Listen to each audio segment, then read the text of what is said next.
আমি নিশাচর, নেশাখোর, বহুগামী, কিন্তু সমাজের চোখে আমি ভদ্র ছেলে। আত্মীয়, পাড়া প্রতিবেশী আড়ালে আমাকে বাউন্ডলে বলে সম্বোধন করলেও মুখের উপর বলার মতো সাহস কারো নেই। আমার বাপের টাকা আছে শুধু এই কারণে না, আমার নিজের প্রতিভা আছে, সেটাও একটা কারণ। আমি বিশ্ববিদ্যালয়ের তৃতীয় বর্ষে পড়ি, ভালো ছাত্র, দারুণ গান করি। আমার গাওয়া কয়েকটা গান ইতিমধ্যে ইউটিউবে ভীষণ জনপ্রিয়তা পেয়েছে। ডিজিটাল যুগের সুবিধা নিয়ে এরই মধ্যে আমি মোটামুটি তারকা বনে গেছি। আমার নিজের ইনকামও বেশ ভালো। মেয়েরা সকাল বিকাল প্রেম নিবেদন করে খুদে বার্তায়। তাছাড়া ভার্সিটির সিনিয়র জুনিয়র প্রচুর ফ্যান আছে আমার। মাঝে মাঝে তাদের মধ্যে থেকে কাউকে কাউকে বেছে নিয়ে কয়েকদিন লুতুপুতু প্রেম ঘোরাঘুরি করে শারীরিক সম্পর্ক করি। তারপর আবার কয়েকদিন সিঙ্গেল জীবন, সবাই জানে। তবুও কয়েকদিনের গার্লফ্রেন্ড হওয়ার জন্য মেয়েরা পাগল থাকে, আর আমি সুযোগ সন্ধানী, সুযোগ নেই। কাজেই আমি আসলে একই সঙ্গে ভালো এবং খারাপের দুর্দান্ত এক কম্বিনেশন। নিজেকে নিয়ে আমার ভীষণ গর্ব, খুব ভালোবাসি আমার আমিকে। আত্মবিশ্বাসে পরিপূর্ণ আমার হৃদয়। এমন কেউ নেই যে আমার আত্মবিশ্বাস চূর্ণ করতে পারে। ছবির মতো ঝকঝকে আমার জীবন। এরই মধ্যে ক্যারিয়ারে নতুন মাত্রা যোগ করতে দারুণ একটা সুযোগ এলো। সুর মিউজিকের কর্ণধার আবেদ ভাই তার নিজের গাওয়া জনপ্রিয় একটি গান রিকম্পোজ করবেন আমাকে দিয়ে। আমার ভিন্নধর্মী গায়কী আর সুরের তাল লয় দেখে মুগ্ধ হয়ে আমাকে কাজের অফার দিয়েছে সে। এখনো পর্যন্ত আমি পুরনো কোনো গান করিনি। আমার জনপ্রিয়তা এসেছে নিজের রচিত ও সুর করা গান গেয়ে। কিন্তু আবেদ ভাই গানের জগতের এলেমদার মানুষ, তার অনুরোধ পায়ে ঠেলে এমন সাধ্য কারো নেই। আমিও ওনার অনুরোধ ফেলতে পারিনি। আজ নতুন গান রেকর্ডিংয়ের আগে কিছুদিনের প্র্যাকটিস সেশনে এসেছি। কয়েকদিন প্র্যাকটিস করার পর গান রেকর্ডিং হবে, এটাই নাকি আবেদ ভাইয়ের নিয়ম। আবেদ ভাইয়ের সাথে গল্প করতে করতে অনেকটা সময় পার হলো। মিউজিক ইনস্ট্রুমেন্ট রেডি করে আমাকে ডাকলো। আবেদ ভাই বলল, চলো অমিত, সেট রেডি হয়েছে, তোমার স্কেলটা টেস্ট করে ফেলি। হ্যাঁ চলুন। দুজনে এগোতে যাব, তখনই একটা মিঠে সুরেলা কণ্ঠ কানে এলো। সরি আবেদ ভাই, দেরি করে ফেললাম মনে হয়। দুজনেই ঘুরে দাঁড়ালাম। মেয়েটা হন্তদন্ত হয়ে ব্যাগের চেন আটকাচ্ছে। ওকে দেখে আবেদ ভাইয়ের চেহারায় হাসি ফুটে উঠল। আরে না না লাবণ্য, দেরি হয়নি তোর, আমরা কেবলই সেটে ঢুকতে যাচ্ছিলাম। দুজনার কথোপকথন শুনে ভ্রু কুঁচকে গেল আমার। যা বুঝতে পারছি তাতে মেজাজ খারাপ হচ্ছে আমার। আবেদ ভাই এই বিষয়ে কিছুই জানায়নি আমাকে। আবেদ ভাই আমার দিকে তাকিয়ে বলল, অমিত, লাবণ্যকে তো চেনো, এই গানটা আমরা ডুয়েট করার প্ল্যান করেছি। সরি, তোমাকে আগে জানাইনি।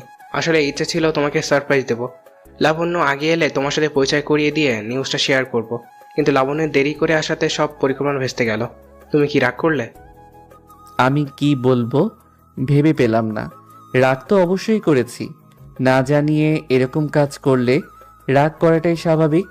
আর আমি তো এসব একদমই পছন্দ করি না। লাবণ্য আমার দিকে তাকিয়েছিল।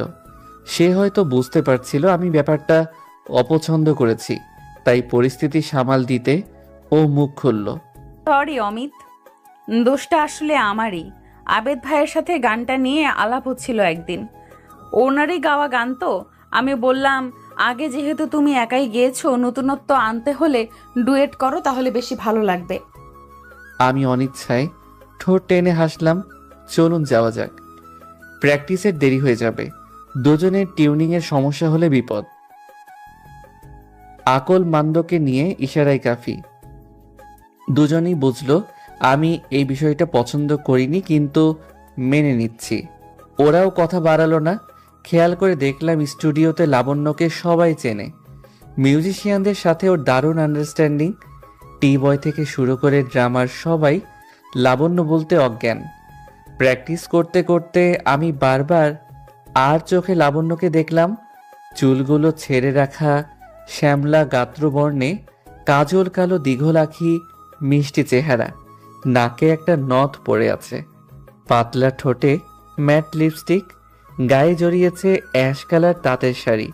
4 ঘন্টার প্র্যাকটিস চলাকালে 3-4 বার সিগারেট ধরাতে দেখেছি। আমার কি হলো জানি না, মেয়েদের সাথে আলাপে আমার জুড়ি মেলা ভার। ওর সাথে একটা কথাও বলতে পারছি না। কেমন যেন একটা জড়তা ঘিরে ধরেছে আমাকে। বাসায় ফিরে হন্যে হয়ে লাবণ্যর ফেসবুক প্রোফাইল খুঁজে বের করলাম। আশ্চর্য, মেয়েটা এতটা জনপ্রিয়। প্রোফাইল ঘেঁটে দেখলাম ছোটবেলা থেকেই গান করে, প্রচুর পুরস্কার আছে ওর ঝুলিতে। তবে ইদানিং গান টান কম গায়, এই জন্যই হয়তো আমি ওকে চিনি না। আমি পুরোটা রাত লাবণ্যর লাইফ হিস্ট্রি জানতে কাটিয়ে দিলাম, এবং কেন এমন করলাম নিজের কাছে অজানা। পরদিন যথারীতি ক্লাস মিস। ঘুম থেকে উঠলাম বেলা গড়িয়ে, তারপর মিউজিক প্র্যাকটিসে ছুটলাম। আবেদ ভাই এলেন অনেক দেরিতে। সরি অমিত, আমার একটা কাজ ছিল। ইটস ওকে আবেদ ভাই। আজ তোমার একাই প্র্যাকটিস করতে হবে। লাবণ্য জানিয়েছি ও আজ আসবে না। শুনে আমার উৎসাহ ধপ করে নিভে গেল। নিজেকে প্রশ্ন করে প্র্যাকটিসের লোভে ছুটে এসেছিলাম, নাকি লাবণ্যকে দেখার লোভে? আবেদ ভাই আমায় ডাকলেন। তুমি কিছু মনে করো না অমিত, লাবণ্যের সাথে কাজ করা একটু ডিফিকাল্ট। ও একটু পাগলাটে, কোনো রুলস রেগুলেশন মানে না, জোর করলে কাজ করে না। এই জন্যই ওর ক্যারিয়ার শুরুর সাথে সাথে শেষ হয়েছে, বুঝলে? আমি মাথা নাড়ি, আসলে কিছুই বুঝিনি। কৌতূহল হচ্ছে, তবে আবেদ ভাইকে প্রশ্ন করতে মন চাইছে না। আমার সবকিছু বিরক্ত লাগতে শুরু করেছে। আমি আবেদ ভাইকে বলি, ভাইয়া সমস্যা না হলে আজ থাক, আমারও একটু কাজ আছে ইউনিতে, যাব কি? কি ভেবে আবেদ ভাই বললেন, যাও, ডুয়েট গানে একা প্র্যাকটিস করে মজা নেই আসলে। ঠিক আছে, তুমি তোমার কাজ ছাড়ো। পরের কয়েকটা দিনও লাবণ্য এলো না। আমি একা একাই প্র্যাকটিস করলাম। আবেদ ভাইকে বলেই ফেললাম, এভাবে তো হবে না আবেদ ভাই, অযথা আমার সময় নষ্ট হচ্ছে। হয় গানটা আমাকে একা গাইতে দিন, নয়তো অন্য ব্যবস্থা নিন। আমি আর প্র্যাকটিস করতে আসবো না, একেবারে রেকর্ডিংয়ে ডাকবেন। আবেদকে অসহায় দেখায়। আর একদিন অমিত, লাবণ্যের ব্যাপারটা কি জানো? ও তাড়াতাড়ি সুর, তাল, লয় ক্যাপচার করতে পারে। একদিন হলেই হবে, তারপর রেকর্ড করে ফেলবে গানটা। প্লিজ একটু কনসিডার করো ভাই। আমি কিছু না বলে রেগে মেগে বেরিয়ে আসি। পরদিন ইউনিভার্সিটিতে ক্লাস টেস্ট ছিল, যেতেই হবে। গেলাম। ক্লাস শেষে ক্যান্টিনে এসে বসেছি। হঠাৎ পরিচিত সুরেলা কণ্ঠ কানে এলো। কণ্ঠের মালকিনকে খুঁজে পেতে খুব বেশি কষ্ট করতে হলো না। কিন্তু সে এখানে কেন? এই ইউনিভার্সিটিতে তো পড়ে না সে। অবাক কাণ্ড, প্র্যাকটিসে যায় না, অথচ এখানে সেখানে গান গাইছে। মেজাজ খারাপ হচ্ছে আমার। এদিকে সে চোখ বুজে লতা মঙ্গেশকর গাইছে, প্রিয়তমা কি লিখি তোমায়। আজকেও তাঁতের শাড়ি তার পরনে, হাঁটু মুড়ে চোখ মুছে আয়েশ করে বসে আছে। আমি মেজাজ সংবরণ করতে না পেরে গানের মাঝেই বলে ফেলি, বাহ, রেকর্ডিংয়ে না গিয়ে জায়গায় জায়গায় গান গাওয়া হচ্ছে, বেশ মজার তো। এতক্ষণ গানের কারণে শুনশান নীরবতা ছিল, আমি তা ভেস্তে দিলাম। লাবণ্য ফট করে তাকিয়ে আমাকে দেখলো, মেজাজ খারাপ করে বলল, গানের মাঝে কথা বলতে নেই জানিস না? 2-4টা এলেবেলে গানে ভিউ পেয়ে আদব কায়দা সবগুলো খেয়ে নিয়েছিস দেখা যাচ্ছে। ওকে ঘিরে থাকা বন্ধুদের মধ্যে হাসির হুল্লোড় উঠল। ফট করে তুই বলতে শুনে আমার রাগ পঞ্চম স্কেলে গিয়ে ঠেকলো।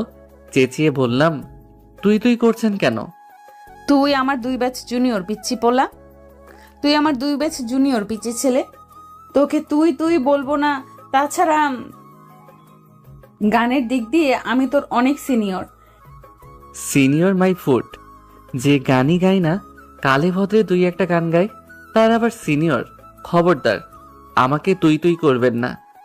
লাবণ্য বসা থেকে উঠে এলো, আমার সামনে দাঁড়িয়ে বলল, 100 বার তুই তুই করবো বেয়াদব চ্যাংরা, যা, তোর সাথে গানই করব না। আপনার সাথে গান করতে আমার বয়েই গেছে, আপনি কি মানা করবেন তার আগে আমিই মানা করছি। আবেদ ভাইকে বলবো এই ডুয়েটে আমি আর নেই বলেই দাঁড়ালাম না, সোজা হাঁটা দিলাম হলের দিকে। আজ হলে থাকতে হবে, মেজাজ ঠান্ডা করার ওষুধ লাগবে আমার। কত বড় ফাজিল মেয়ে, এখানে বসে গান করছে অথচ প্র্যাকটিসে যাচ্ছে না, আমাকে ঝুলিয়ে রাখছে। এই অমিতকে, যার একটা ডাক পাওয়ার অপেক্ষায় থাকে কত শত মেয়ে। আবেদ ভাই লাবণ্যকে কি করে ম্যানেজ করলে আমি জানি না। একদিন আমাকে ফোন দিয়ে বললেন তিনি ডুয়েট গানটা রেকর্ড করতে চান। আমি যেন পরদিন 3টে নাগাদ তার স্টুডিওতে যাই। যেহেতু লাবণ্য রাজি হয়েছে, আমিও আর উচ্চবাচ্য করিনি। পরদিন চুপচাপ স্টুডিওতে গিয়ে উপস্থিত হলাম। ঘণ্টাখানেক প্র্যাকটিস করিয়ে গান রেকর্ড করলেন আবেদ ভাই। আমরা দুজন দুজনার সাথে একটাও কথা বলিনি, কেবল আবেদ ভাই ডিরেকশন ফলো করেছি। গান কেমন হলো জানি না, আবেদ ভাইও ভালো মন্দ কিছু বললেন না।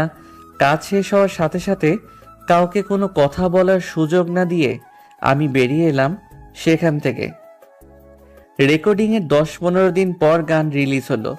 গান রিলিজের কিছুদিন পরে লোকের মুখে মুখে আমাদের গাওয়া গান শোনা যায়। এতটাই জনপ্রিয়তা পেল যে 1 মাসের মধ্যে 1/2 কোটির বেশি ভিউ। বাংলা গানে এত দ্রুত এরকম ভিউ আর হয়নি আগে। বিয়ে, জন্মদিন, যে কোন অনুষ্ঠানে আমাদের গানটা বাজানো হয়। পথ চলতে চলতে দিন 50 বার শোনা হয়ে যায় এই গান। গানের কল্যাণে আমাদের জনপ্রিয়তা আকাশচুম্বী হলো। আমি আর লাবণ্য বিভিন্ন অনুষ্ঠানে ডুয়েট গাওয়ার ডাক পেতে থাকলাম, কিন্তু অজানা কারণে দুজনের কেউই একসাথে শো করতে রাজি হই না বলে শো করতে মানা করে দেই। আমাদের ঝামেলা শুনে একদিন আবেদ ভাই আমাদের দুজনকে ডাকলেন। লাবণ্যর দিকে তাকিয়ে বলল, তোরা নাকি শুধু শো ক্যান্সেল করছিস? এরকম কেন করছিস? একসাথে শো করতে কি সমস্যা তোদের? আমরা কেউই মুখ খুললাম না, দুজনই অন্যদিকে তাকিয়ে রইলাম। আবেদ ভাই কিছুক্ষণ অপেক্ষা করে হাল ছেড়ে দিয়ে বলল, আর সমস্যা থাকলে আছে, কিন্তু নিজেদের মধ্যকার ঝামেলা প্রফেশনাল লাইফে আসবে কেন? লোকজনকে জানাতে হবে কেন? ক্যারিয়ারের শুরুতে এরকম করলে হবে? আমরা তবুও চুপ। আবেদ ভাইয়ের কথার জবাব দিলাম না কেউই। শেষমেশ না পেরে আবেদ ভাই হতাশ হয়ে বললেন, দেখ, বেশি মানুষের কাছে পৌঁছানোর এটাই সুযোগ। যত বেশি শো করবি লোকে চিনবে। তোরা নিজেদের মাঝে ঝামেলা মিটিয়ে ফেল, এরকম করলে আগাতে পারবি না। আবেদ ভাইয়ের কথাতে এরপর কিছু কিছু শোতে যেতে শুরু করলাম আমি। সেখানে অবধারিতভাবে লাবণ্যর সাথে দেখা হয়ে যায়। ও আমাকে দেখলেই মুখ ঘুরিয়ে নেয়, অবজ্ঞা অবহেলায়। মাঝে মাঝে ইচ্ছে করে সিগারেটের ধোঁয়া ছাড়ে আমার মুখের উপর। আমার বুকের কোথায় যেন আঘাত আনে। ভীষণ রাগে শরীর কাঁপে, কিন্তু কেন যেন কিছুই বলতে পারি না ওকে। আশ্চর্য হলেও সত্যি, হাজারো মেয়ের সাথে কথা বলা এই আমার মুখে কথা আসে না লাবণ্যর সামনে। কেন আসে না জানি না। আমি প্রায় প্রতিদিন রাতের বেলা নিয়ম করে চুপি চুপি লাবণ্যর প্রোফাইল স্টক করি। বিভিন্ন স্টাইলে সিগারেটের ধোঁয়া ছাড়া বোহেমিয়ান সাজ সেজে ছবি আমি দেখি আর অবাক হই। ভাবি, শেষ পর্যন্ত কিনা এইরকম একটা মেয়েকে আমি দিনরাত দেখছি। মেজাজ খারাপ করে ফেসবুক থেকে বেরিয়ে আসি। গান আর পড়ালেখায় মনোযোগ দেওয়ার চেষ্টা করি, কিন্তু মনে সর্বদা লাবণ্য প্রভাব ছড়িয়ে যাচ্ছে। আমার হাজারো চেষ্টাকে বৃদ্ধাঙ্গুলি দেখিয়ে আমি স্টেজ শো পুরোপুরি বন্ধ করে নিজের পড়ালেখা আর কাজে ডুব দিলাম। বিরহে থাকলে শিল্প চর্চা ভালো হয়। সবচেয়ে জনপ্রিয় গানগুলোর বেশিরভাগ নাকি শিল্পীদের বিরহের সময় রচিত হয়েছে। আমি তো প্রেম করছি না, তবু যেন বিরহের অনলে ডুবে আছি সর্বদা। এই সত্যকে প্রমাণ করতেই বুঝি পরের 5 মাসে পরপর 2টো হিট গান লিখে রেকর্ড করে ফেলি। আমার জীবনে সফলতা অন্যরকম এক মাত্রা পেল। আগে দিনে 10-20টা মেয়ে নক দিত, এখন কতজন নেয় তার জানা হয় না, কারণ আমি পারতপক্ষে মেসেঞ্জারে উকি দেই না। আগ্রহই জাগে না তো দেখব কি। আমি বরং দিনরাত বোধ হয়ে অহংকারী মেয়েটাকে দেখি চুপচাপ। অনেক দিন পরে আবেদ ভাই ফোন করলেন, জানালেন তার একক শো হবে, সেখানে আমাকে গাইতে হবে। আমি অনিচ্ছায় রাজি হলাম।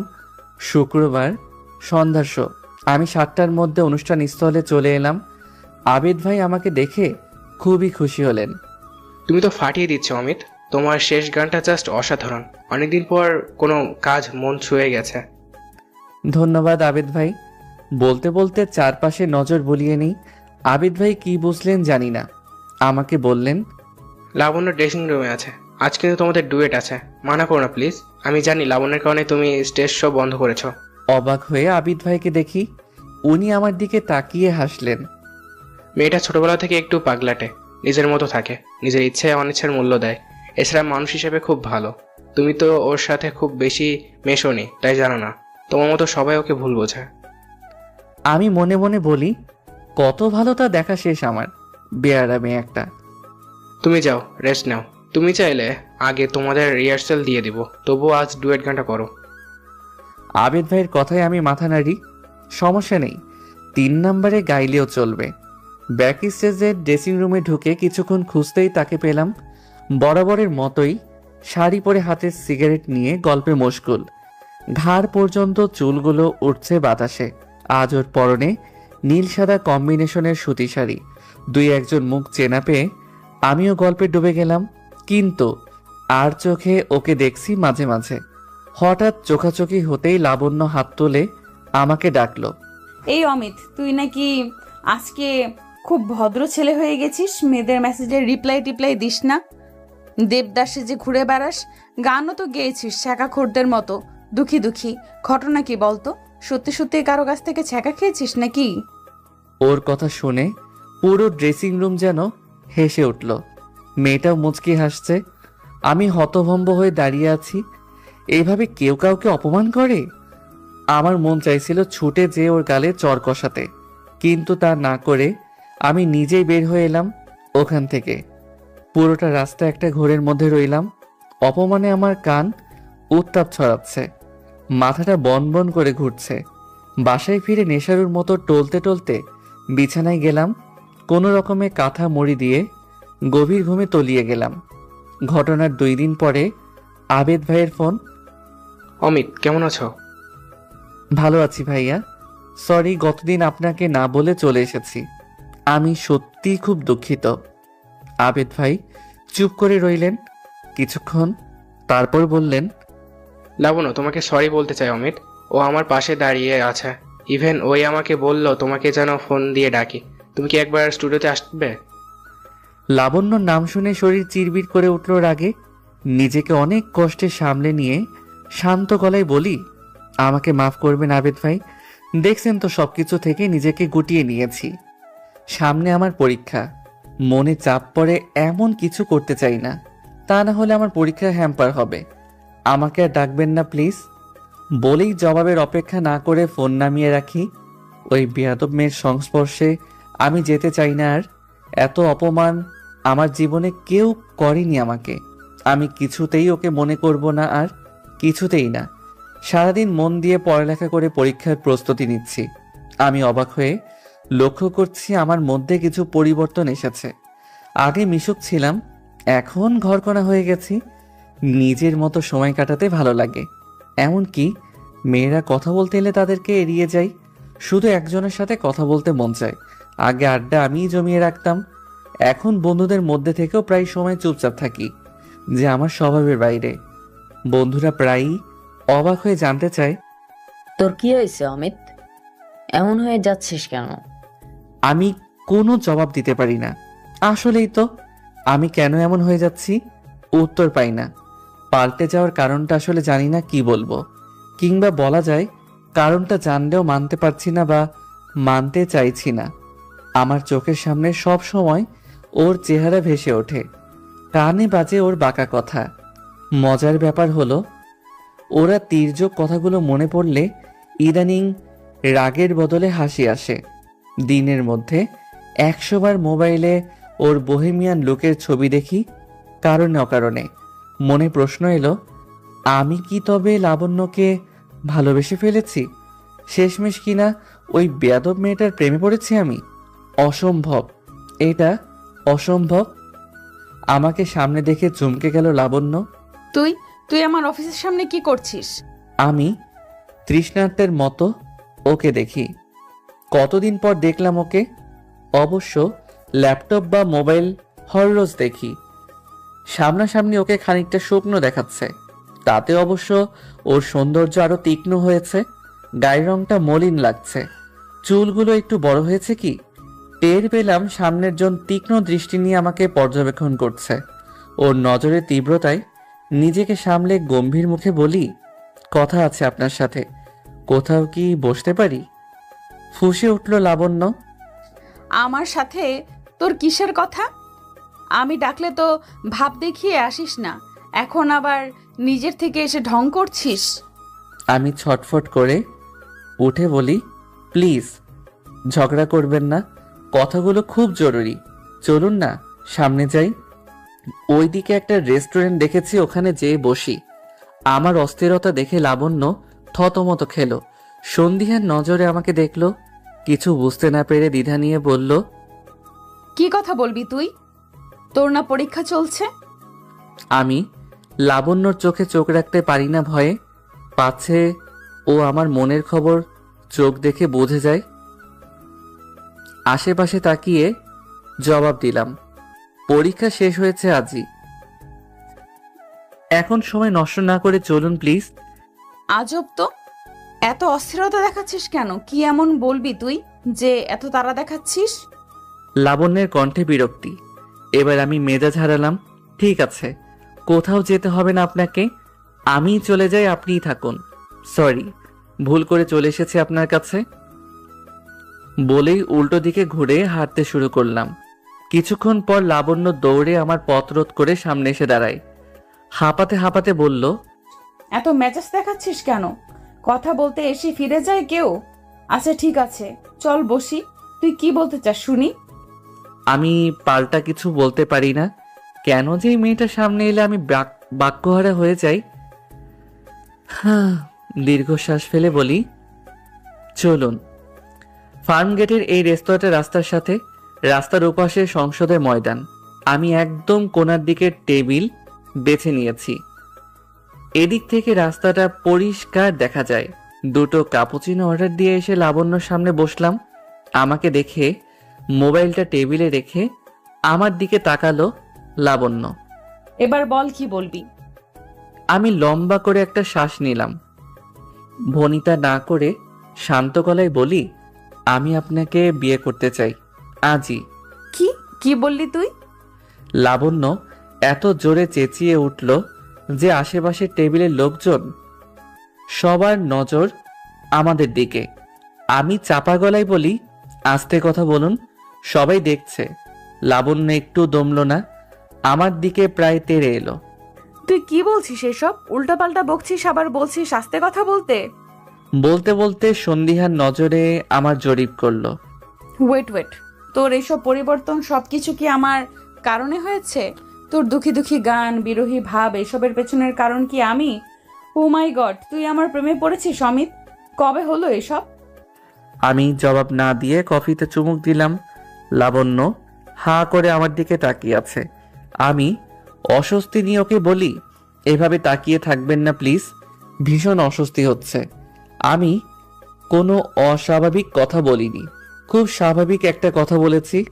লাবণ্যর চোখে অবিশ্বাস। তুই পাগল হয়ে গেছিস? আমি ওর চোখে চোখ রাখি। লাবণ্য এবার হতবিহ্বল। আমি গমগমে গলায় বলি, ফাইনাল পরীক্ষার অপেক্ষায় ছিলাম, আজ শেষ পরীক্ষা দিয়েই আপনার কাছে এলাম। আমি জানি আপনি কি বলবেন, আপনি আমার 2 বছর সিনিয়র, স্বাভাবিক মেয়েদের মতো না, খানিকটা পাগলাটে। আপনার সাথে আমার যায় না কিছুতেই, ব্লা ব্লা ব্লা। আমি আসলে এসব নিয়ে প্রচুর ভেবেছি, এত ভাবার পরও এগুলোর কোনোটাই আমার জন্য প্রবলেম মনে হয়নি। কাজেই এসব অজুহাত ধোপে টিকবে না। এর বাইরে অন্য কিছু থাকলে বলুন। শুনতে শুনতে চোখ বড় হয় লাবণ্যর। আমার কথা শেষ হওয়ার পর ও ফিক করে হেসে দিল। এরকম পরিস্থিতিতে হাসার জন্য আমার রেগে যাওয়া উচিত, কিন্তু এই প্রথম মেয়েটাকে এত সুন্দর করে হাসতে দেখে আমি রাগ করতে পারি না, বরং মুগ্ধ নয়নে ওকে দেখেছি।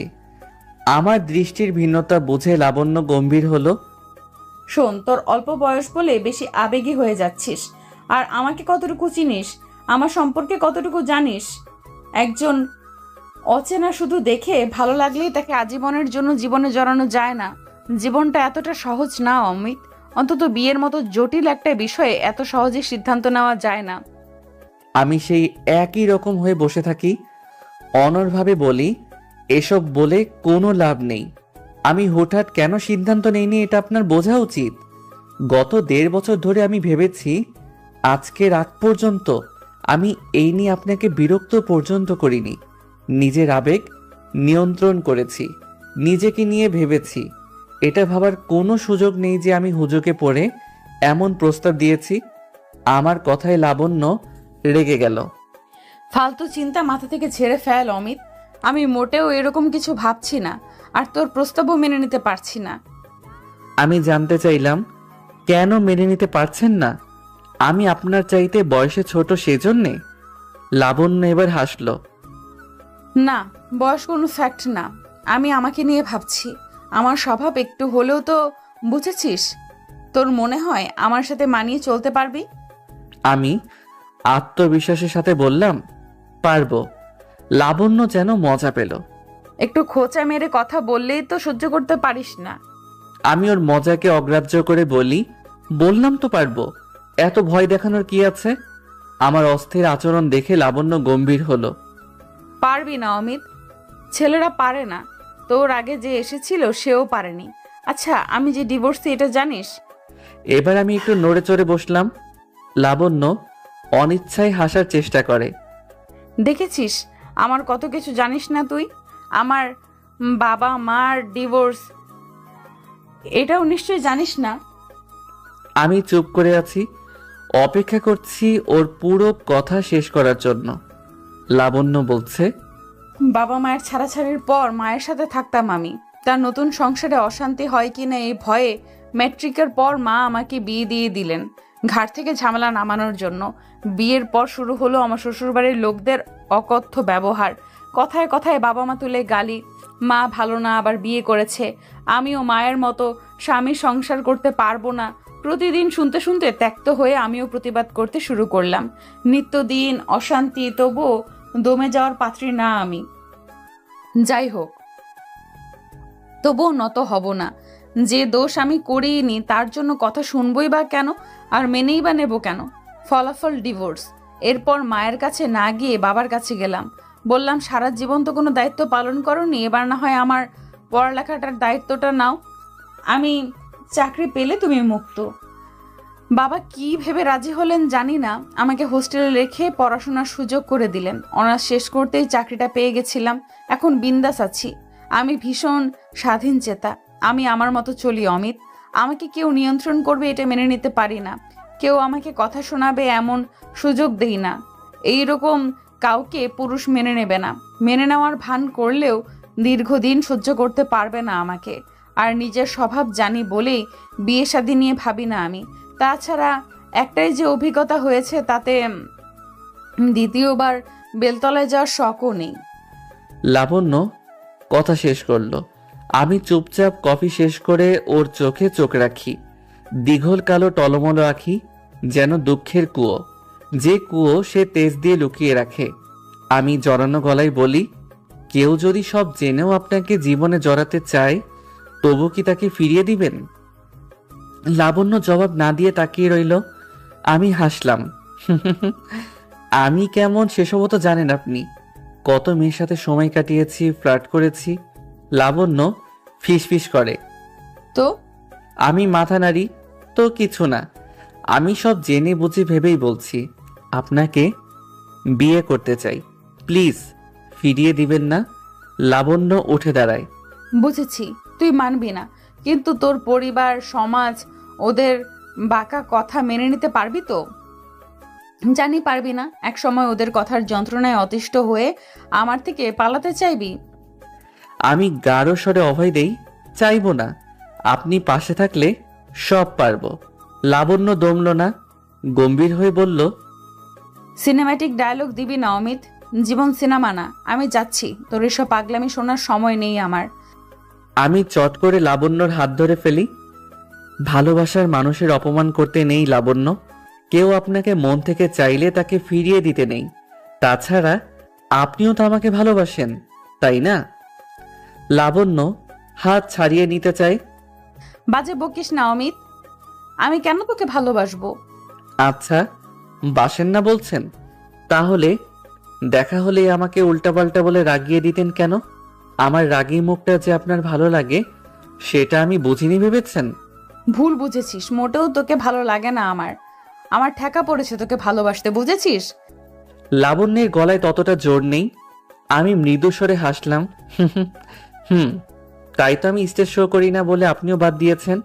অন্য পরিচয় মেসেঞ্জারে নক দিয়ে কুশল জানতে চান। ভেরি ব্যাড লাবণ্য, এইভাবে নিজের অনুভূতি লুকিয়ে রাখা অনুচিত। অন্তত আপনার মতো ক্যারেক্টারের জন্য তো রীতিমতো অপরাধ। এত বোল্ড একটা ক্যারেক্টার নিজের অনুভূতি প্রকাশের ব্যাপারে এতটা লুকোচুরি করবে, এটা মেনে নিতে পারছি না। লাবণ্য হাল ছেড়ে দিয়ে আমার সামনে এসে বসলো, অন্যদিকে তাকিয়ে বলল, আমি কিন্তু বিয়ের পর পাল্টাবো না অমিত। এইরকম বেয়ারা আমাকে মেনে নিতে পারবি তো? পারবো রে বাবা, কেন বারবার ভয় দেখাচ্ছেন? আমি সিগারেট খাওয়া বন্ধ করব না, কথায় কথায় ঝগড়া করব, বাঁকা কথা বলবো, আমার যেমন ইচ্ছা তেমন চলবো। আমি লক্ষ্মী ছেলের মতো ঘাড়ি হেলিয়ে সাই জানাই, আচ্ছা। শেষ চেষ্টা হিসেবে লাবণ্য রবিবাবুকে টেনে আনলো, দুর্বল স্বরে বলল, দেখ অমিত, রবিবাবুর গল্পে কিন্তু অমিতের সাথে লাবণ্যের মিল হয়নি। শেষমেশ ওরা আলাদা হয়ে গেছিল। আমরা একসাথে থাকবো সারা জীবন। আপনি শুধু সব পরিস্থিতিতে আমার পাশে থাকলে ভরসা করলেই হবে। দৃঢ় স্বরে কথাগুলো বলে আমি ওর হাতটা আরেকটু শক্ত করে ধরে চাপ দেই। সেই স্পর্শে লাবণ্য খানিকটা কেঁপে উঠল, চেহারায় লাজুকতা ছড়িয়ে পড়ল, কম্পিত কণ্ঠে বলে উঠল, যদি কোনোদিন আমাকে একলা ছেড়েছিস? আমি উঠে দাঁড়িয়ে ওর হাত ধরে টানি, কখনোই না, এবার চলুন যাই।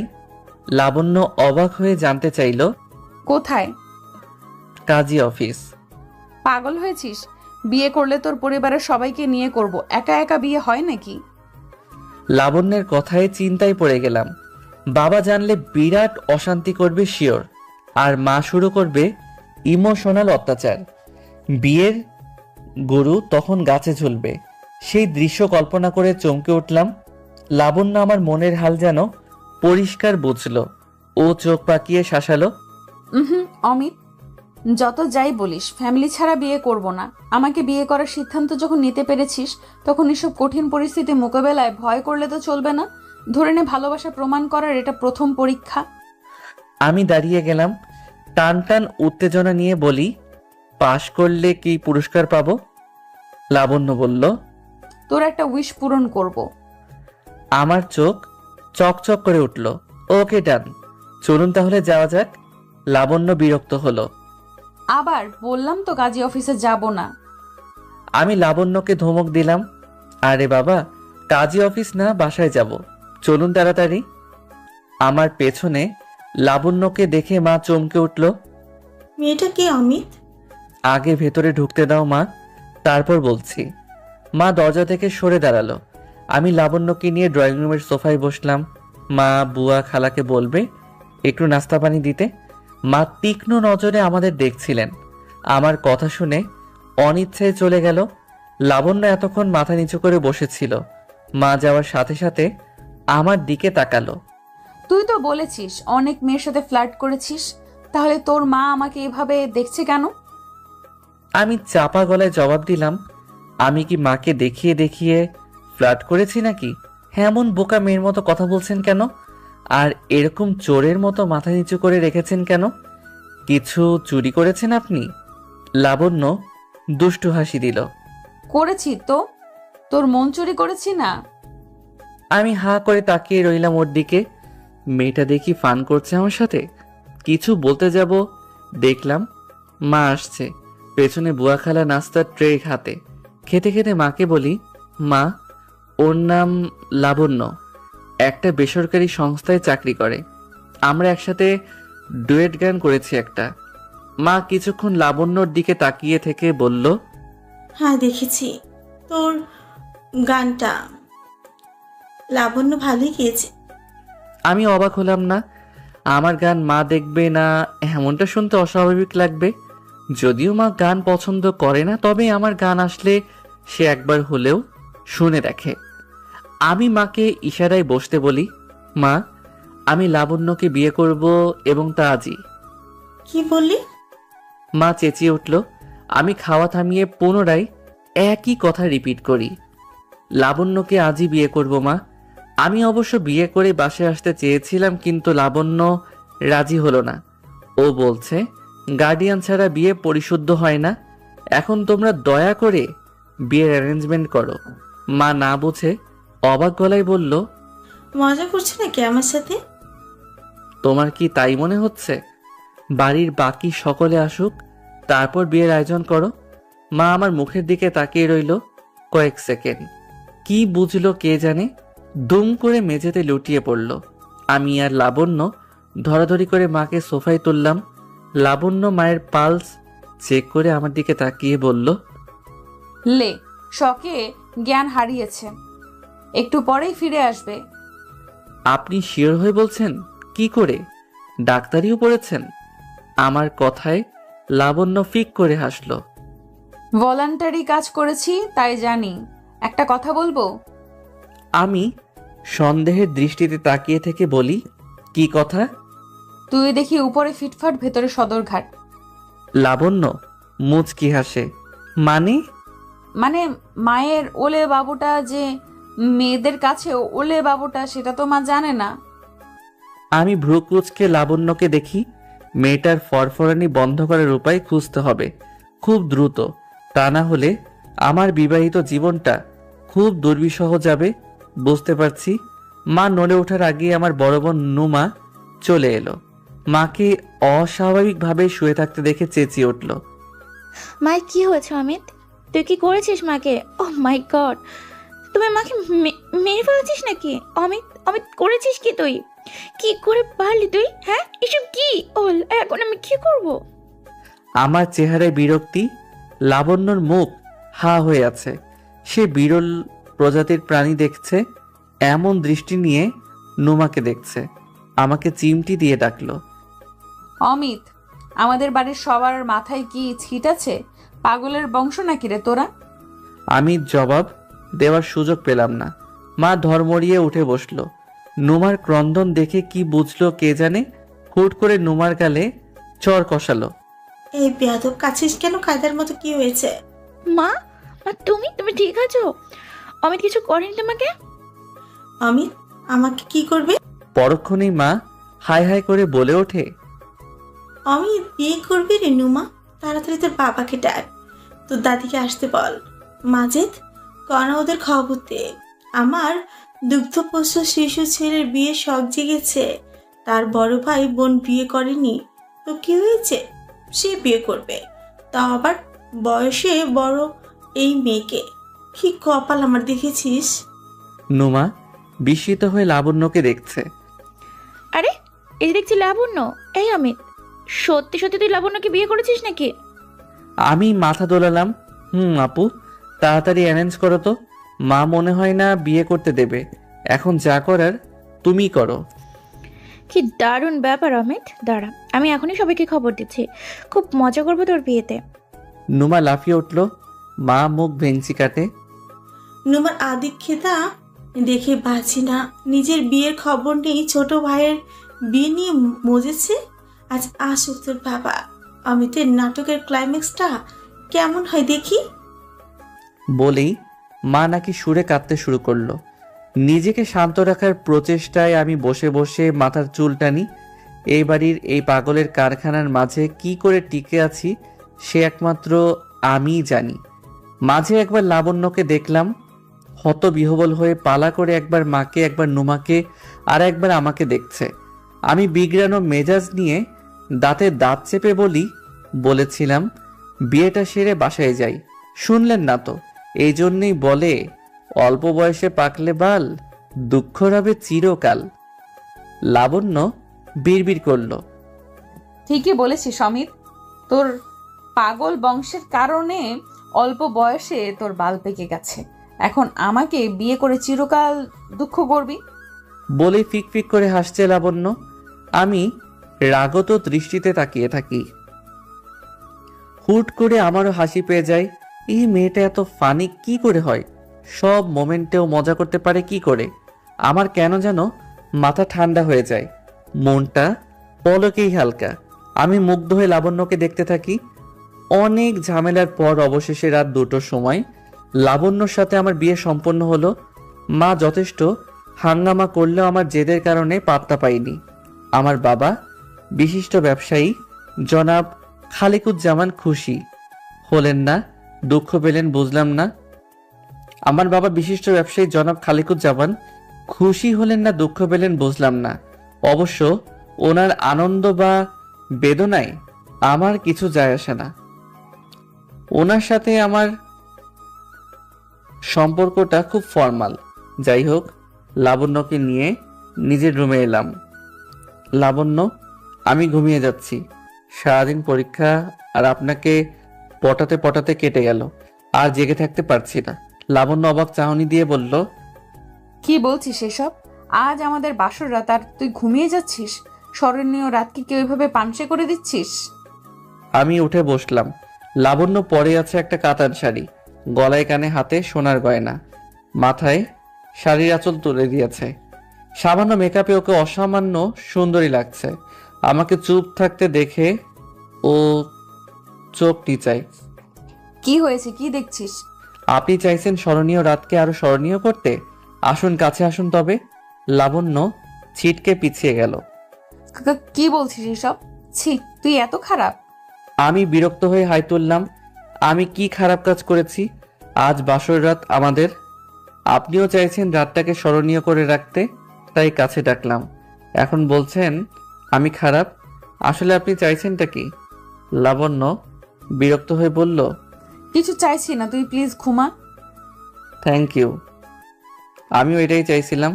আমি জেগে থাকলে আপনারই বিপদ। লাবণ্য মুখ ভেঙচি দিল। আমি গায়ে কাঁথা টেনে নিতেই লাবণ্য ডাকলো, এই অমিত, আমি কি পরবো বলতো? একটা কাপড়ও তো সাথে আনিনি। তোর চক্করে পড়ে একদম খালি হাতে এসেছি। এই শাড়ি পরে তো ঘুমানো যাবে না। তাহলে শাড়ি খুলে ঘুমান। আমি বিড়বিড় করতেই লাবণ্য চেঁচিয়ে উঠল, হ্যাঁ, শাড়ি খুলে ঘুমাই আর তুমি সুযোগ নাও, তাই না? তোর মতলব বুঝতে পারছি না মনে করেছিস? বুঝলে তো ভালোই। শুনুন, আলমারিতে একটা কাপড় আছে, নিয়ে পরে ফেলুন আপাতত। কাল আপনাকে শপিং করিয়ে দিব। লাবণ্য কেঁকে উঠল। কেন, তুই শপিং করে দিবি কেন? আমার টাকা নেই। আচ্ছা, নিজের টাকা দিয়ে শপিং করবেন। এখন দয়া করে চুপ থেকে আমাকে ঘুমাতে দিন। আর একটা কথাও বলবেন না, না হলে খুব খারাপ হবে বলে দিচ্ছি। আমি মাথার উপর কাঁথা টেনে নিলাম। লাবণ্য কি যেন বিড়বিড় করছে। আমি হাসলাম। কি যে আনন্দ লাগছে আমার। কখনো স্বপ্নেও ভাবিনি লাবণ্যকে নিজের করে পাবো। স্বপ্ন সত্যি হওয়ার আনন্দেই গভীর ঘুমে তলিয়ে গেলাম যেন। পরের দিন খুব অদ্ভুতভাবে আমার ঘুম ভাঙলো। ওয়েট, আপনারা কি ভাবছেন বলুন তো? আমি লাবণ্যকে জড়িয়ে ধরে শুয়ে আছি, কিংবা লাবণ্য চায়ের কাপ হাতে নিয়ে আমাকে ডাকছে? এমন কিছু ভাবছেন না তো? ভাববেন না প্লিজ, কারণ এমন কিছুই হচ্ছে না। ঘুম থেকে উঠে দেখলাম আমার ঢিলেঢালা গেঞ্জি আর প্যান্ট পরে লাবণ্য উপর হয়ে শুয়ে আছে। মুখটা আমার দিকে ফিরেছিল বলে ঘুম ভাঙতেই ওর ঘুমন্ত মুখটা আমার চোখে পড়ল। কি যে অদ্ভুত অনুভূতি বলে বোঝাতে পারবো না। অনেকটা যেন সুন্দর একটা স্বপ্ন দেখার পরে পূরণ হয়ে যাওয়া। আমি অনেকটা সময় লাবণ্যর মুখের দিকে তাকিয়ে রইলাম। রকচটা অ্যারোগেন্ট মেয়েটাকে ঘুমের মধ্যে ভীষণ অসহায় লাগে, এটা কি লাবণ্য জানে? ওর কয়েকটা চুল মুখের উপর উঠছে। আমি আলগোছে কানের পাশে ওর চুলগুলো গুজে দিলাম। হালকা স্পর্শে মুখ কুঁচকে উঠল মেয়েটার। হাত দিয়ে নাক চুলকে আবারও গভীর ঘুমে তলিয়ে গেল। পুরো কাজটুকু মুগ্ধতা নিয়ে দেখলাম। শ্যামা মুখটা দেখতে এত ভালো লাগছে কি বলবো। আমি খুব আলতো করে ওর কপালে চুমু এঁকে দেই।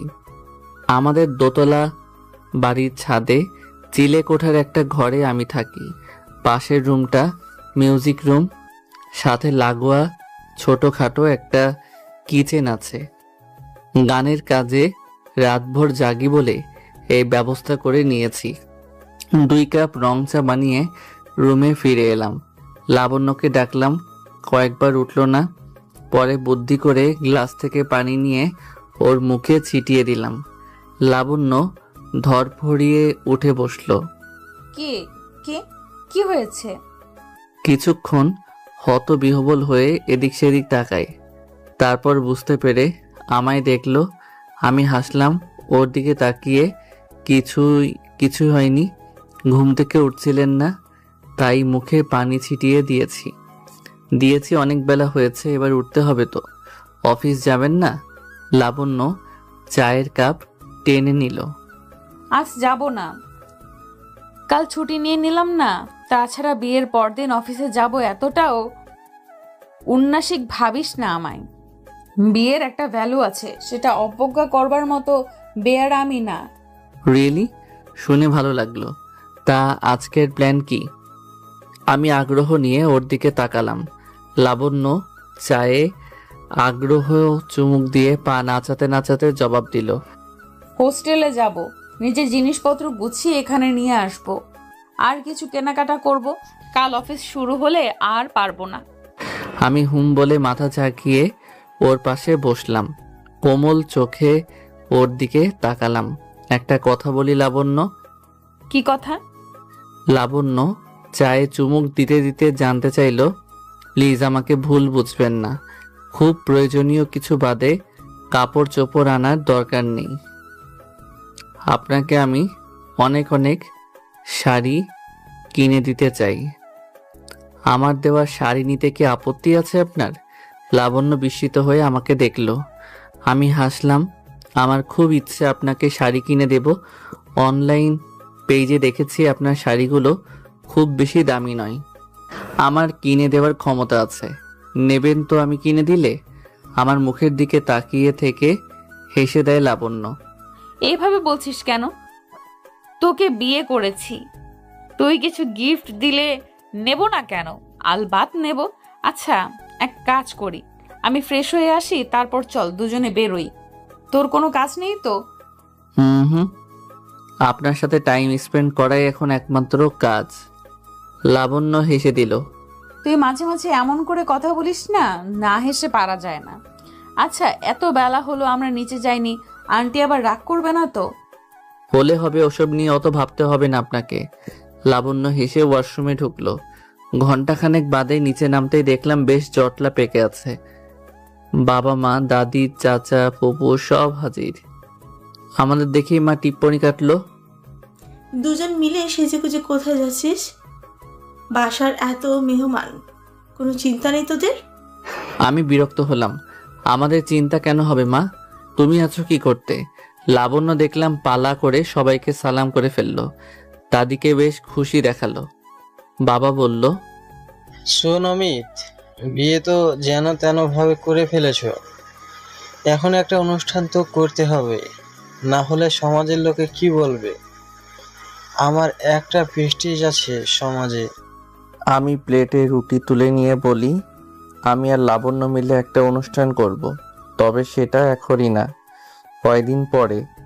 বাবা রেগে গেলেন। কেন? আমি করলে কি সমস্যা?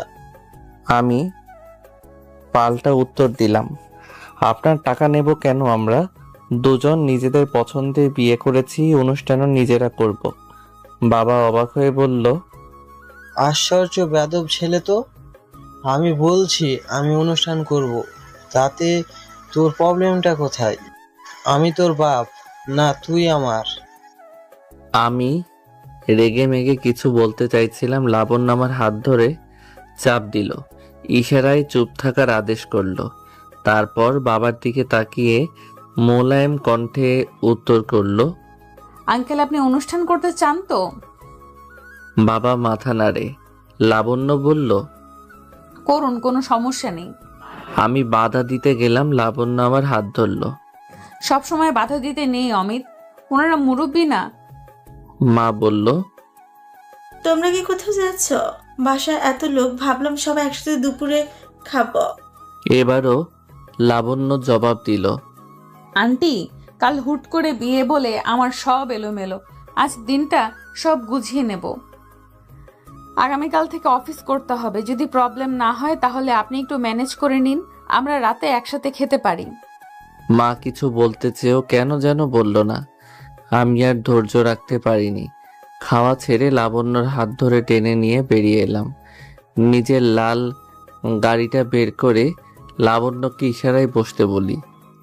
আপনার কি হয়েছে? হুট করে এতটা মহৎ হতে চাচ্ছেন কেন? ঘটনা কি বলবেন? তোর বাড়ির লোকদের ভালো লেগেছে অমিত, আর কিছু না। লাবণ্য হাসল। ভালো না চাই, পাগলের কারখানা সব।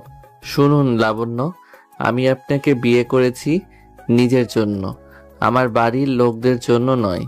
বুঝতে পেরেছেন? লাবণ্য ভয় পেয়ে হাত উপরে তুলে বলল, আচ্ছা আচ্ছা ঠিক আছে, এত হাইপার হোস না অমিত, বুঝতে পেরেছি। আমি কিছুটা শান্ত হলাম। লাবণ্য ডাকলো, একটা কথা বলতো অমিত, তোর বড় ভাই বোন বিয়ে করছে না কেন? কি প্রবলেম? কি চমৎকার পরিবার তোদের, তাহলে দুজন প্রাপ্তবয়স্ক মানুষ বিয়ে না করে বসে আছে কেন?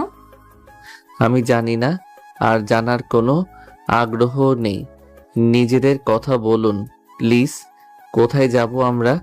লাবণ্য এবার স্মিত মুখে হাসলো। শাড়ি কিনে দিতে চাইলি না? চল যাই। লাবণ্য আমাকে নিয়ে গেল ধানমন্ডি হকার্সে।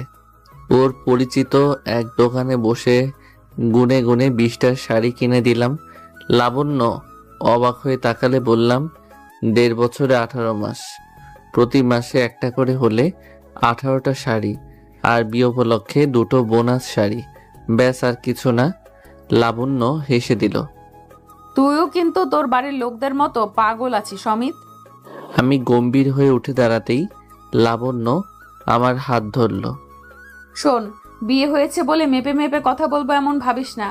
আমার যা মন চায় তাই বলবো, তুই মাইন্ড করলেও আমার কিছু করার নেই।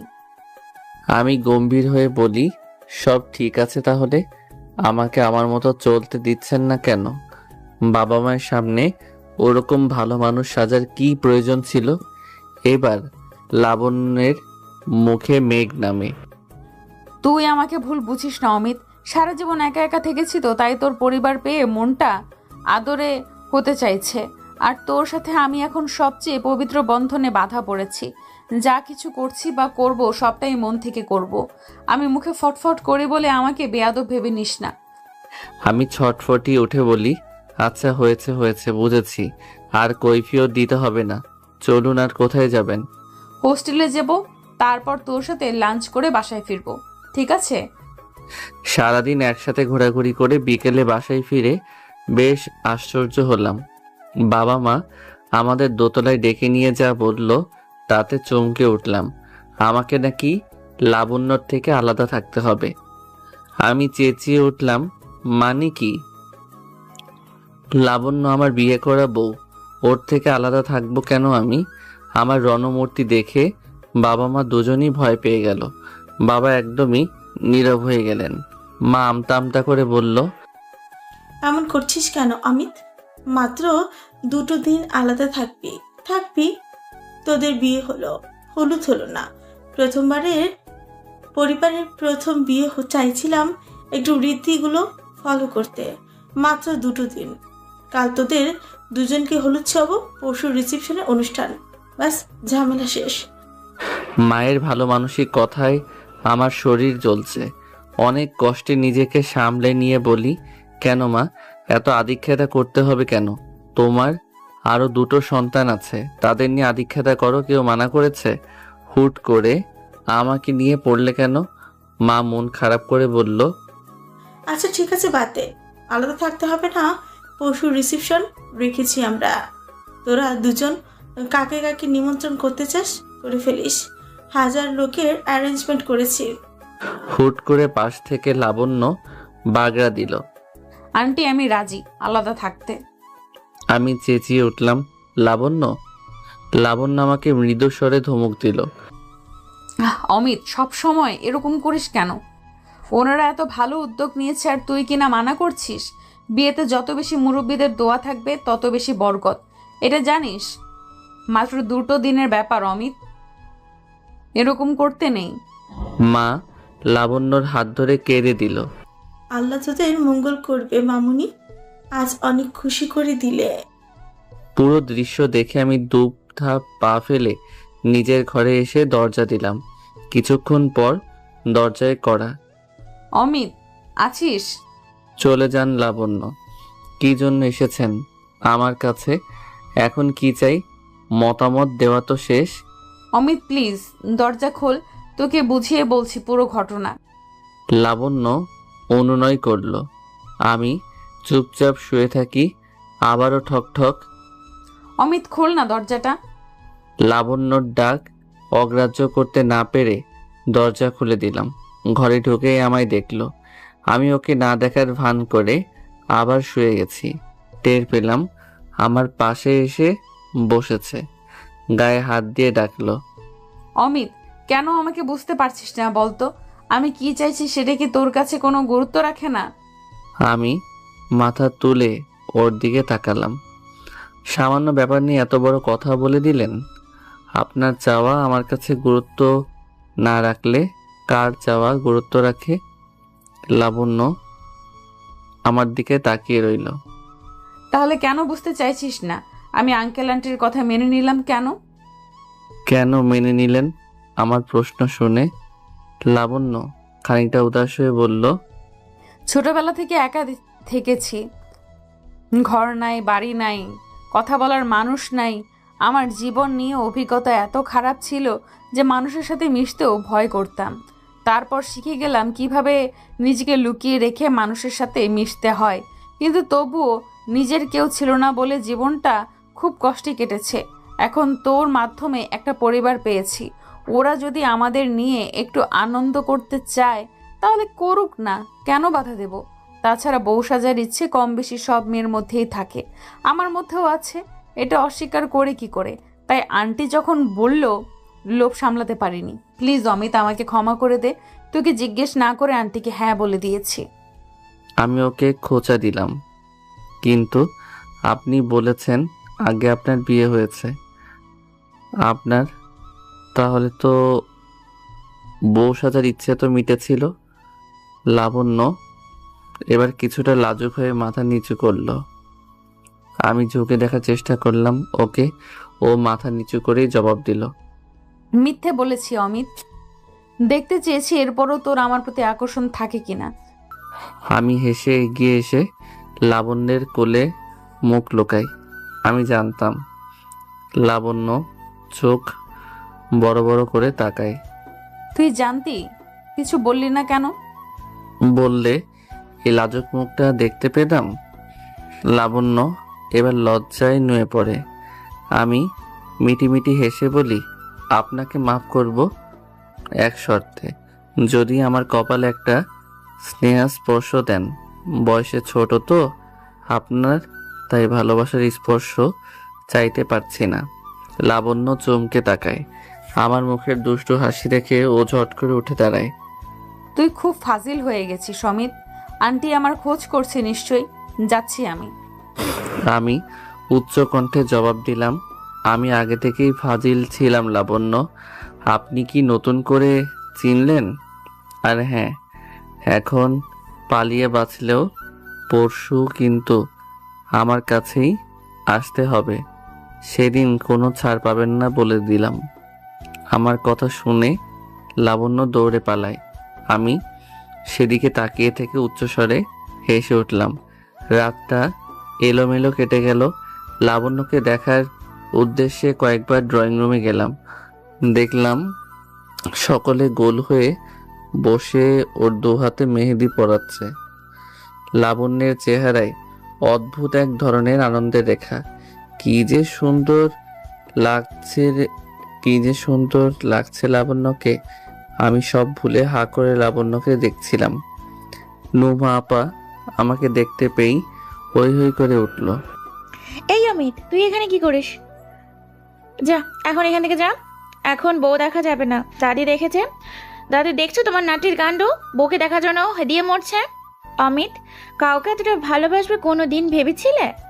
অমিতকে দেখে তো আমার নিজেরই মনে হচ্ছে বিয়ে না করে কত বড় ভুল করে ফেলেছি। সবাই হো হো করে হাসলো। আমি মাথা চুলকে লাবণ্যকে দেখি। লাবণ্য একবার তাকিয়ে দেখে চোখ নামিয়ে নিল। কয়েক সেকেন্ডের জন্য দুজনার চোখাচোখি হয়েছে। দেখলাম লাবণ্য লজ্জা পেয়ে মুখ নামিয়ে নিল। ওর গাল দুটো আরক্ত হয়ে উঠল সেকেন্ডের মাঝে। আমার মন চাইলো ওর দিকে তাকিয়ে থাকি অনন্তকাল ধরে। এই মেয়েটাকে এত কেন ভালো লাগে আমার, এত ভালোবাসি কেন? কোনো দিন কষ্ট দেব না। লাবণ্যকে দেখলাম বারবার চোখে হাত দিচ্ছে। মেয়েটা কাঁদছে নাকি? এই মেয়ে দেখি একদম নারকেল, ওপরটা শক্ত খোলসে আবৃত অথচ ভেতরটা নরম কোমল। আজ আমাদের দুজনকে একসাথে হলুদ দেওয়া হচ্ছে। আমি হলুদ পাঞ্জাবি পরে আর লাবণ্য হলুদ শাড়ি আর ফুলের গহনা পরে সেজে গুজে আমার পাশে বসে আছে। আমরা দুজনই কিছুক্ষণ পর পর নিজেদেরকে দেখছি আর লাজুক হেসে নজর ফিরিয়ে নিচ্ছি। লাবণ্য হঠাৎ ফিসফিস করলো, তোকে খুব হ্যান্ডসাম লাগছে অমিত। আর আপনাকে মায়াবী। কোন মেয়ের হলুদ ছোঁয়াতে এত সুন্দর লাগতে পারে আমার জানা ছিল না। লাবণ্য কপট রাগ দেখায়। জানবি কি করে? আগে কি বিয়ে করেছিস? আমি হেসে দিলাম, না করিনি। রাগ করা উচিত ছিল মনে হয়। লাবণ্য চোখ পাকিয়ে জানতে চাইলো, করা উচিত ছিল মানে? কি বলতে চাইছিস? আমি ঘাবড়ে গিয়ে বলি, মানে হলুদের অনুষ্ঠান করে বিয়ে করা উচিত ছিল। আগে বিয়ে করে ভুল করেছি। লাবণ্য খিলখিল করে হাসে। আমি মুগ্ধ নয়নে তাকিয়ে থাকি। সবাই বেশ আনন্দ করছে আমাদের নিয়ে। মজার ব্যাপার হলো লাবণ্যকে যে যা করতে বলছে সে তাই করছে। কোনো কিছুতে না নেই তার। ওর এমন জি হুজুর ভাব দেখে সবাই মোটামুটি লাবণ্যতে ফিদা। আমি অবাক হয়ে ওকে দেখি। এই মেয়ে এতটা ঘরোয়া হবে সেটা আমার ধারণার বাইরে ছিল। ওকে যত দেখছি ততই মনে হচ্ছে বাইরে থেকে যেরকম দেখি সেটা ও নয় মোটেও। কঠিনের ভেগ ধরে থাকে। আত্মীয়রা সবাই দেখছি লাবণ্য লাবণ্য বলে মুখে ফেনা তুলে ফেলেছে। মা দেখলাম নরম স্বরে লাবণ্যকে ডাকছে, আবার তুই তুকারিও করছে, যেন নিজের মেয়েকে ডাকছে। আমি ভ্রু কুঁচকে ভাবছি এক রাতের মধ্যে কি এমন জাদু হলো যে লাবণ্যকে এত আদর করছে মা। লাবণ্যের কাছ থেকে জানতে হবে। জাঁকজমকপূর্ণ রিসিপশন অনুষ্ঠান, লোকে লোকারণ্য। আমাদের আত্মীয় স্বজন সহ বাবার বন্ধু, কলিগ, আমাদের গানের জগতের মানুষ, বিশ্ববিদ্যালয়ের সহপাঠী, বন্ধু, লাবণ্যের পরিচিত অপরিচিত সকলেই বিয়েতে আমন্ত্রণ পেয়েছে। বাবাকে দেখলাম ভীষণ গর্ব ভরে বন্ধুদের আমাদের কাছে এনে পরিচয় করিয়ে দিচ্ছে। মাও ভীষণ খুশি। পারলে লাবণ্যকে কোলে করে ঘুরে বেড়ায়। নোমা আপা, ভাইয়া দেখলাম দূর থেকে সব দিক খেয়াল রাখছে। আমি বেশ অবাক হয়ে সব দিক তাকিয়ে দেখছিলাম। এই বিয়েতে আমাদের পরিবার এতটা আনন্দিত হবে ভাবিনি। পারিবারিক অশান্তির মধ্যে বড় হতে হতে আমরা একে অপরের থেকে অনেক দূরে সরে গেছিলাম। বাড়ির 5 জন মানুষ যেন 5টা দ্বীপে বসবাস করতাম। বিয়ে করে 2 রাতের মধ্যে 5টা দ্বীপকে একটা দ্বীপ বানিয়ে ফেললাম। বড়ই তাজ্জব ব্যাপার হয়ে গেল। আমি লাবণ্যর দিকে তাকাতেই ও বলল, এখন বুঝেছিস অনুষ্ঠানের জন্য কেন হ্যাঁ বলেছিলাম? আমি প্রশ্রয়ের হাসি দিলাম। লাবণ্য মুচকি হেসে গর্ব ভরে বলল, বউয়ের কথায় চোখ বুজে বিশ্বাস করবি, বুঝলি? যথা আজ্ঞা মহারানী। আমি বাউ করতেই লাবণ্য খিলখিল করে হাসে। সবাইকে দেখতে দেখতে লাবণ্য বলল, বুঝলি, জীবনে ভালোভাবে বেঁচে থাকতে আনন্দের উপলক্ষ থাকতে হয়। তোদের বাড়ির লোকরা আনন্দ করতে ভুলে গেছে। সমস্যা নেই, আমি সব ম্যানেজ করে ফেলবো। আমি নির্ভর হাসি দেই। জানি লাবণ্য বলেছে মানে ও ম্যানেজ করেই ফেলবে। বিয়েতে আবেদ ভাই নিমন্ত্রিত ছিল। উনি এসেই ছোট্ট গিফটের খামটা বের করে লাবণ্যর হাতে দিল। আমার দিকে তাকিয়ে চোখ নাচিয়ে বলল, কি অমিত, তুমি তো ভালো খেলা দেখালে। হ্যাঁ, তাদের মেয়েটাকে একেবারে বিয়ে করে ফেললে? আমি লাজুক হাসলাম। আবেদ ভাই বলল, অবশ্য প্রথম দিন থেকে তোমাদের কার্যকলাপ দেখে কেন যেন মনে হচ্ছিল কিছু একটা ব্যাপার আছে তোমাদের মধ্যে। তারপর কনসার্টের দিন তুমি চলে যাওয়ার পর যখন লাবণ্য বসে বসে কাঁদছিল তখনই বুঝে গেছিলাম ইটস হ্যাপেন্স। আমি বিস্মিত হয়ে লাবণ্যকে দেখলাম। ইশারায় বললাম, এই কেস? লাবণ্য 32 পাটি দেখিয়ে হাসে। আবেদ ভাই সস্নেহে আমাদের দুজনকে দেখে বলল, অমিত, এভাবে মেয়েটার মুখে হাসির হয়ে থেকো ভাই। ও সারা জীবন যথেষ্ট স্ট্রাগল করেছে, তুমি সুখ হয়ে সব ফিরিয়ে দিও। আমি মাথা দুলিয়ে হাসলাম। আবেদ ভাই লাবণ্যকে বলল, দেখো কি গিফট দিয়েছি। লাবণ্য বলল, কি দিয়েছো? বলতে বলতে খামের মুখটা খুলল, তারপর চেঁচিয়ে উঠল। টিকেট। আবেদ ভাই দুষ্টু হাসলেন। তোদের ডুয়েট গানের পারিশ্রমিক, ঘুরে আয় মালদ্বীপ থেকে। লাবণ্য আমার দিকে তাকিয়ে মিটি মিটি হাসছে। আবেদ ভাই ফিরে যেতে যেতে বলল, আর হ্যাঁ, মালদ্বীপ থেকে ফিরে আমার আরেকটা ডুয়েট গান করবি তোরা। ওটার জন্য কোনো পারিশ্রমিক পাবি না, তোদের বিয়ের ঘটক হিসেবে ওটা আমার পারিশ্রমিক হবে, আমার প্রতি কৃতজ্ঞতা স্বরূপ। বুঝতে পেরেছিস? আমরা দুজনই চেঁচিয়ে উঠি। আবার বলেই খিলখিলিয়ে হেসে দেই। বন্ধুরা সব হৈ হৈ করে তেড়ে এলো। অহনা বলল, অমিত, তুই যে এমন সুপার রুস্তম বেরোবি বুঝিনি রে, আমার মনটা ভেঙে দিলি। আহারে, খুব আফসোস হচ্ছে। অহনা, আগে বলিসনি কেন? আমিও না হয় তামিমের মতো বিরাগী হয়ে ঘুরতাম কিছুদিন। অহনা তেড়ে এলো আর বাকি বন্ধুরা হা হা হি হি করে একে অপরের গায়ে লুটিয়ে পড়ছে। লাবণ্য না বুঝে তাকিয়ে আছে। অহনা লাবণ্যকে আশ্বস্ত করলো, টেনশন নিও না লাবণ্য, এটা ফান ছিল।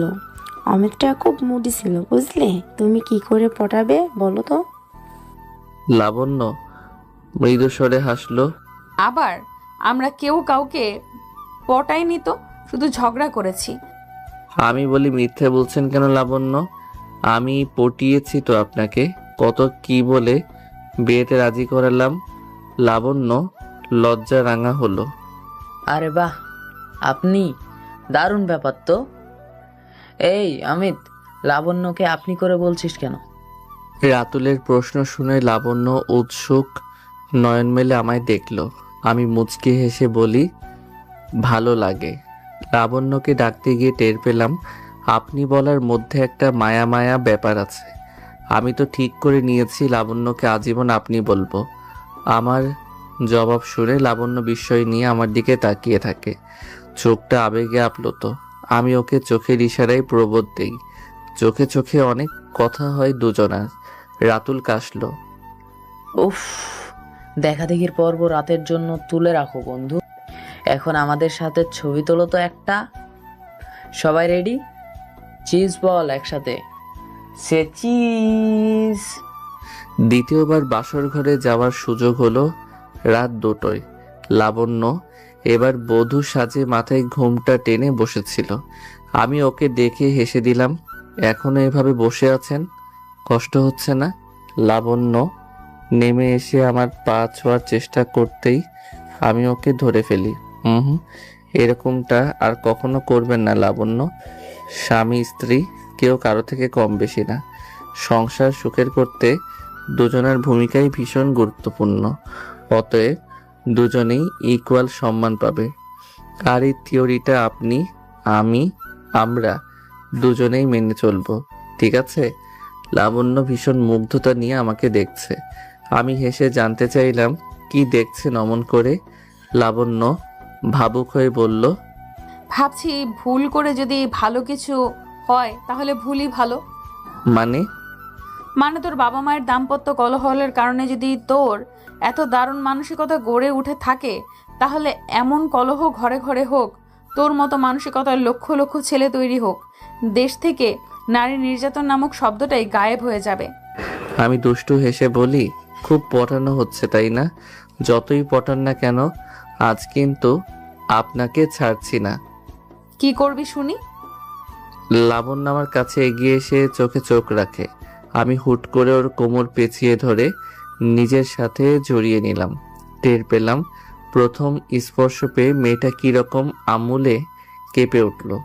ভয় পেয়ে আমার গলার কাছের পাঞ্জাবি আঁকড়ে ধরেছে সে। আমি ওর নাকে নাক ঘষে দিয়ে কাতর গলায় বলি, এখনো কিছু করিনি লাবণ্য, তবে করব। ভীষণ আদর দেব আপনাকে, আদরে আদরে মেরে ফেলব। আমার সামান্য কথায় লাবণ্যর শরীর ঝাঁকি দিল। শরমে চোখ বুজে ম্রিয়মাণ কণ্ঠে বলল, সত্যি এমন করবি? আমাকে মেরে ফেলতে কষ্ট হবে না তোর?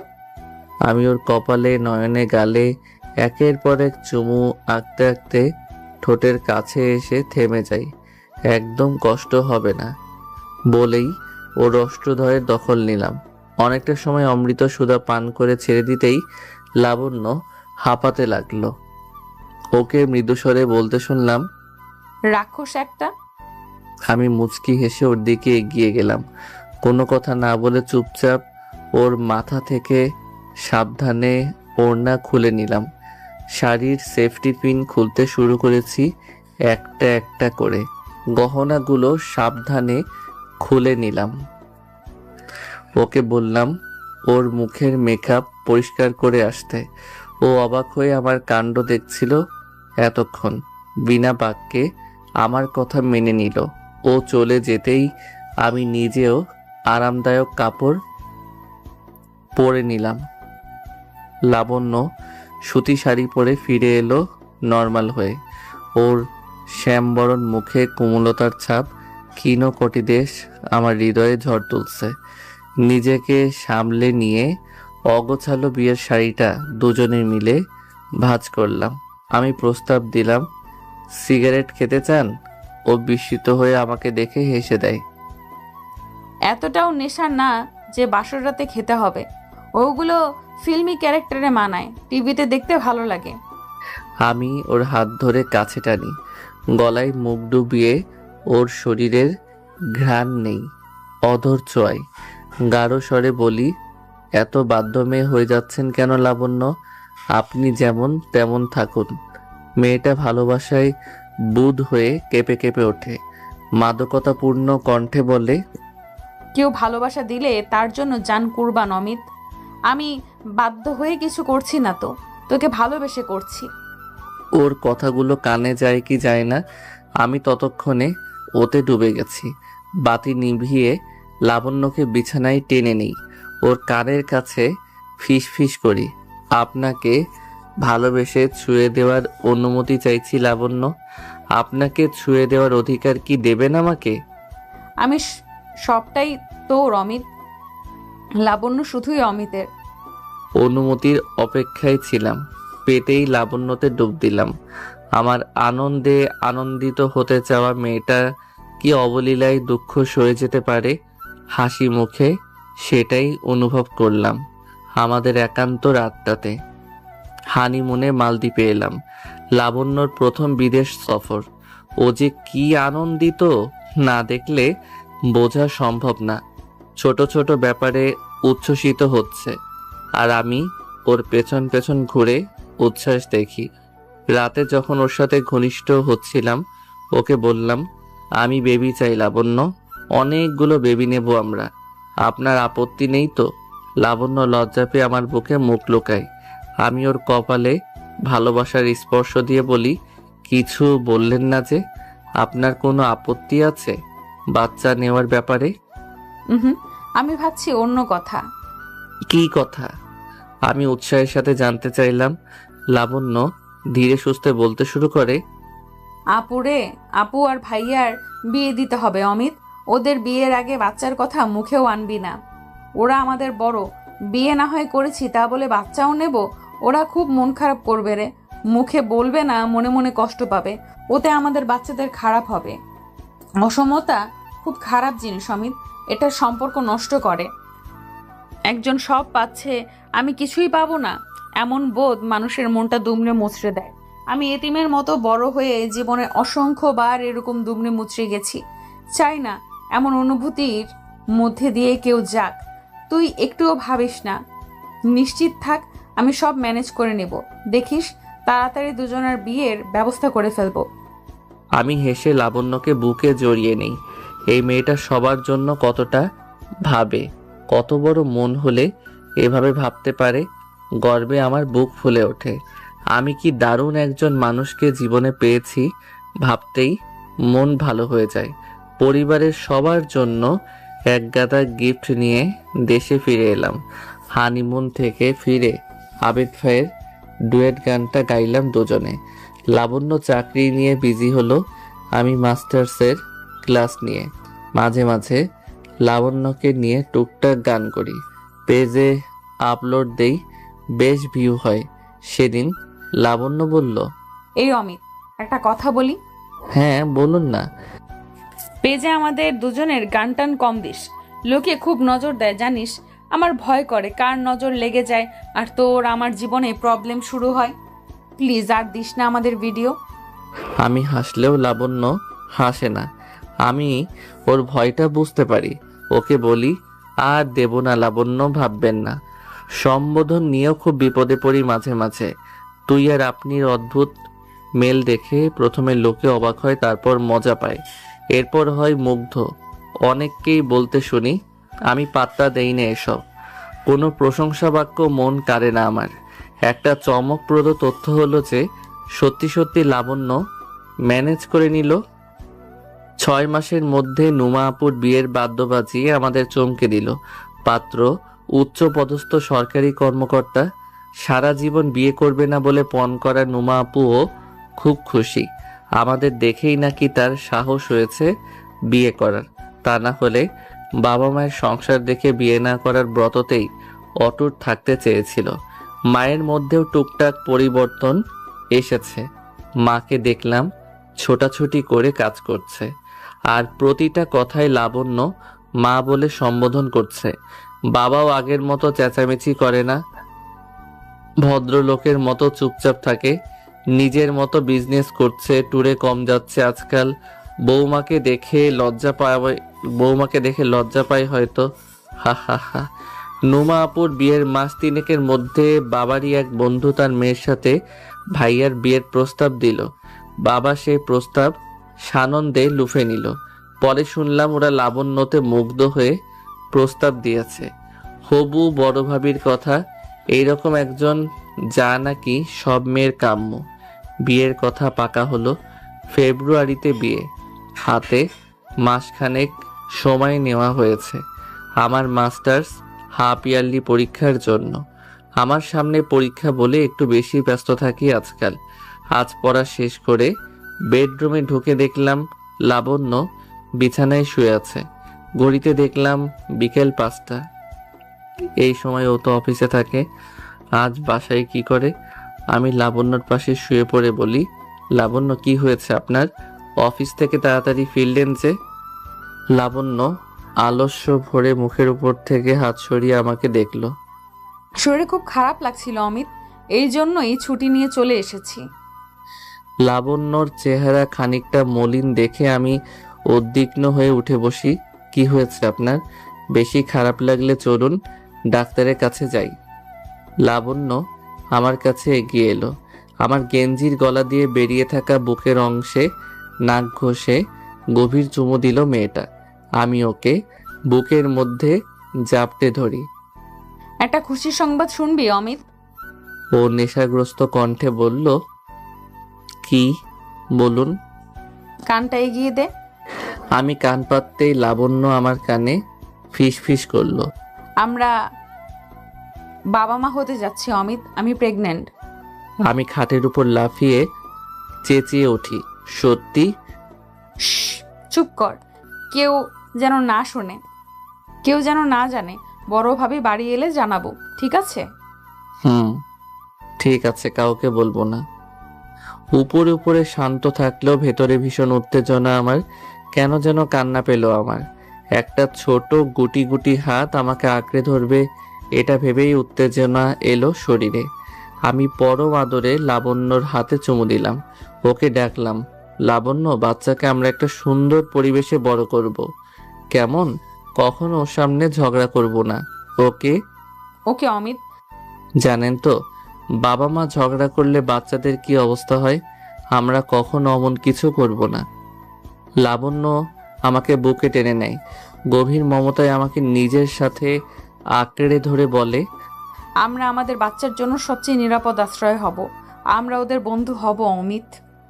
আমি লাবণ্যের হাত আঁকড়ে ধরি, জানি লাবণ্য পারবে। এই বাড়িটাকে যেমন নিঃসঙ্গ দ্বীপ থেকে বাড়ি বানিয়েছে, নিজের বাচ্চার জন্যেও বাড়িটাকে বাগানও বানাতে পারবে। রবিবাবুর অমিত লাবণ্যকে শেষ পর্যন্ত মানতে চাইনি, আর আমি লাবণ্যতে সুখ খুঁজে পাই। রবিবাবুর অমিত আলাদা সংসার পাতলেও আমি লাবণ্যের সাথে এই জনম সহ বাকি 7 জনম একসাথে থাকার প্রত্যয় নিয়ে নিজেদের সন্তানকে পৃথিবীতে বরণ করে নেওয়ার প্রস্তুতি নিচ্ছি। সব কথার শেষ কথা,